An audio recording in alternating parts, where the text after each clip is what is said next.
परम पिता परमेश्वर को नमस्कार करते हुए आपको भी प्रणाम करता हूँ, क्योंकि आपके हृदय में परमेश्वर विराजमान है। काफी समय से संवाद चल रहा है। प्रताप फाउंडेशन द्वारा आपके सहयोग से आज का एक शांत सम्मेलन देख करके आप उल्लसित हो रहे हैं, प्रसन्न हो रहे हैं। उस शब्दों की बात नहीं, आपका चेहरा बताता है।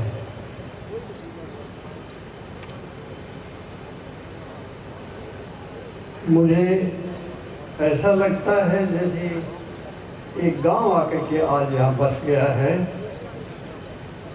जिसमें सभी जातियों के लोग यहाँ हैं, और उनमें यदि कोई भी जाति नहीं रहती है तो गांव में अभाव खटकता है। बहुत खुशी की बात है कि सबने इस आवश्यकता को अनुभव किया और सभी ने प्रयत्न करके इतने सारे लोगों को जुटाया।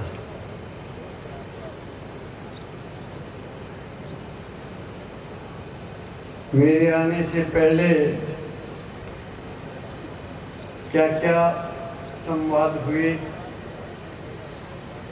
इसकी मुझे जानकारी नहीं, लेकिन इसके बाद में आपसे जो बातें सुनी वो भी बड़ी उत्साहवर्धक थी। प्रताप फाउंडेशन 2001 में बना या 2-3 में बना, सामाजिक आवश्यकताओं को ध्यान में रखते हुए, जबकि क्षत्रिय युवक संघ अपने काम में मस्त था। उनको लोगों ने चेताया कि सबको साथ लेने का प्रयत्न करना चाहिए, कोई छूटे नहीं, राजनीति भी छूटे नहीं, धन का संग्रह भी छूटे नहीं, विद्या का संग्रह भी छूटे नहीं। और तब से प्रताप फाउंडेशन ये काम कर रहा है।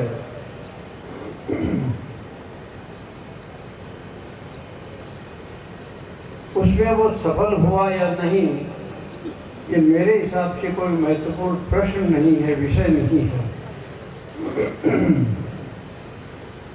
गीता में भगवान ने कहा है, कोई भी व्यक्ति बिना कर्म किए एक क्षण भी रह नहीं सकता। हम सब कर्म में व्यस्त हैं, लेकिन कैसा कर्म कर रहे हैं?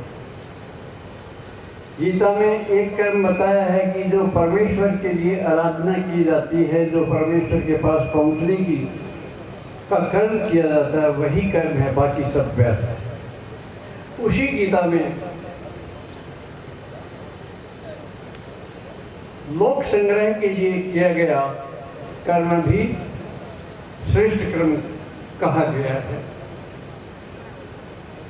भगवान गीता में बताते हैं 3 अध्याय के 21वें से 23वें श्लोक तक कि कर्म किए बिना कोई रह नहीं सकता। मैं भी कर्म करता हूं,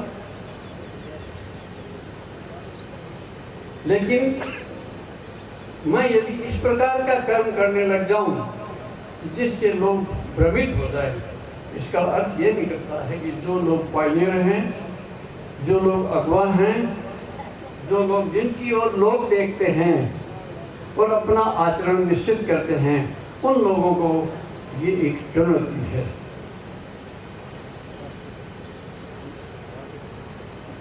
हमारे किस आचरण से लोगों का आचरण बिगड़ सकता है, किस आचरण से सुधर सकता है, ये विशेष ध्यान रखने की बात है। तब कर्म सार्थक बनता है। हम यदि और साहित्य पढ़ें तो नाथ संप्रदाय का जब अभ्युदय था और भारत पर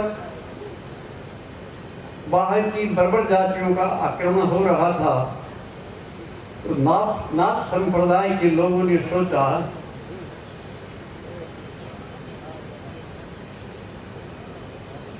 संप्रदाय तब बचेगा हमारा जब ये देश बचेगा। तो देश को लूट करके लोग जो ले जाने वाले हैं उनका मुकाबला किया जाना चाहिए। ये साधु संतों ने प्रारंभ किया। मैं ये इसलिए याद दिलाना चाहता हूँ कि कोई भगवान की साधना करता है, कोई मंदिर में माला फेरता है, आरती करता है, लेकिन उस सब का उद्देश्य क्या है? लोक कल्याण और लोक संग्रह है, और तीसरा है लोक शिक्षण। हम किस प्रकार से लोगों को इकट्ठा करके, जैसे आप लोगों ने लोगों को एकत्रित किया, अपनी बात समझाई, वह लोक शिक्षण था। जो लोगों को प्रेरित करे, ऐसा ही तो लोक संग्रह होना चाहिए, ऐसा ही लोक शिक्षण होना चाहिए। भगवान ने कहा कि यदि मैं सावधान होकर के कर्म न करूं तो लोग मुझे देख करके बिगड़ सकते हैं, इसलिए मुझे सदैव सावधान रहना चाहिए। मैं रहता हूँ। आप सब लोग ये भूमि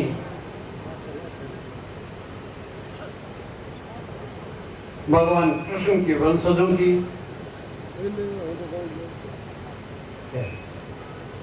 विशेष ध्यान देने की बात है। आप लोगों को कभी भी बिना विचलित हुए, चाहे वो किसी भी जाति के हों, आपस में व्यर्थ के दंगे फसाद को रोकने का प्रयास करें, उसको बढ़ावा न दें। अभी क्षत्रिय युवक संघ की हीरक जयंती मनाई गई थी, उसमें एक संदेश दिया गया था महावीर सिंह जी द्वारा कि कुछ गांव के मुखिया ठाकुर साहब लोगों को घोड़ी पर चढ़ने नहीं देते थे। ये इसको उन्होंने गलत बताया। घोड़ी उनकी, बीन राजा उनके, तुम्हारे घर से क्या जाता है? लोकतंत्र है, कानून को हाथ में नहीं है।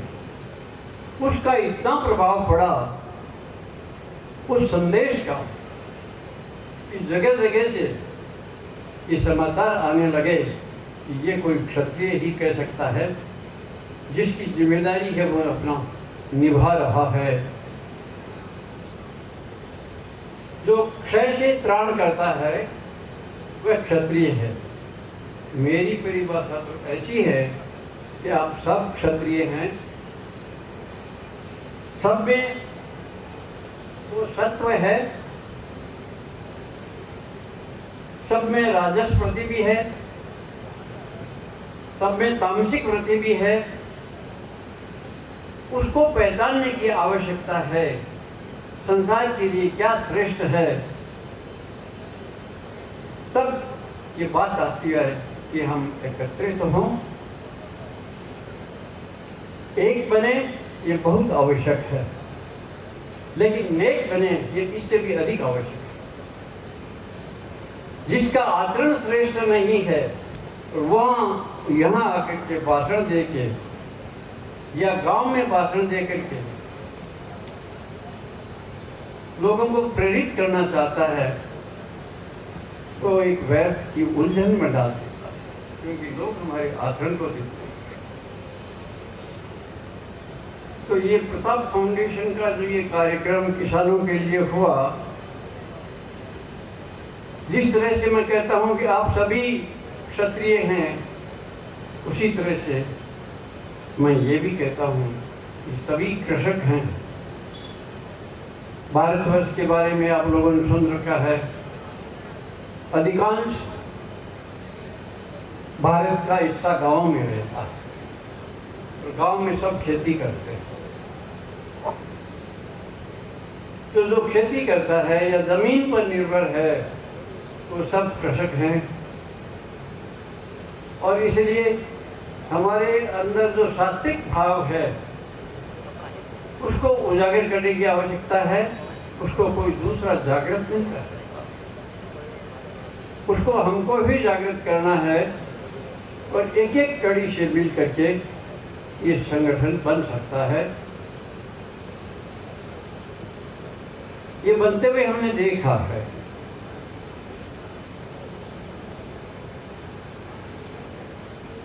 आखिर में आने के कारण आपकी बातों का जो आपने संवाद किया उनका कोई उत्तर तो मैं नहीं दे सकता, क्योंकि मैंने सुना ही नहीं। लेकिन मैं ये जरूर कहना चाहता हूँ कि बाड़मेर और जैसलमेर की बात नहीं है। पूरे देश के कृषकों को जागृत करना है, तब कोई ताकत बनती है। आज जैसलमेर में कर रहे हैं, कल बाड़मेर में किया था, एक दिन जयपुर में कर लेंगे तो एक दिल्ली में भी कर लो। तो भीड़ से काम बनने वाला नहीं है जब तक ये भावना ना हो। इस भावना को उत्प्रेरित करने, जागृत करने, उसको समायोजित करने का जो हमारे संविधान ने हमको अधिकार दिए हैं।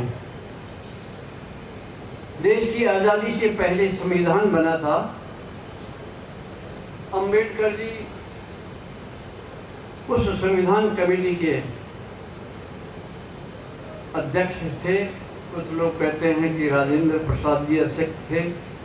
उस पचड़े में पढ़ने की आवश्यकता नहीं है। उसमें कम से कम 300 वर्ग के लोग थे शामिल, हजारों लोग शामिल थे, सबने इसको स्वीकार किया है। तो वहाँ उस संविधान में किसी भी प्रकार की गुंजाइश नहीं रही है कि उसको हम ध्यान में रख करके करें।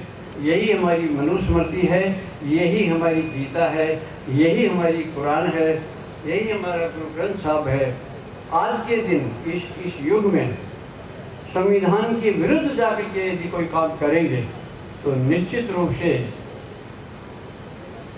सिर फुटबल होगी,